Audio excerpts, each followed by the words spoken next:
The West Bengal Assembly has passed the Public Safety and Control of Anti-Social Activities Bill 2026, introducing stricter powers to deal with riots, organized violence, and anti-social activities. The bill was passed with 176 votes in favor, 41 against, and 20 MLAs abstained. One of its key provisions allows the government to order preventive detention for up to 12 months without trial if it believes a person's activities could threaten public safety. The proposed law also makes offences under the Act cognizable and non-bailable.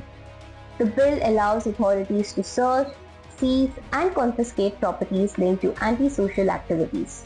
It also enables the government to recover the cost of damage caused to public property during violence, a provision the government said was missing in existing laws. Chief Minister Suvendu Adhikari said the bill was aimed at curbing riots and organized violence. He maintained that the law targets gundas and would not be misused for political purpose. During the debate, the Chief Minister accused the Trinamool Congress and the CPIM of encouraging political violence in the past, while assuring the House that the new law would be implemented fairly to protect public order and government property.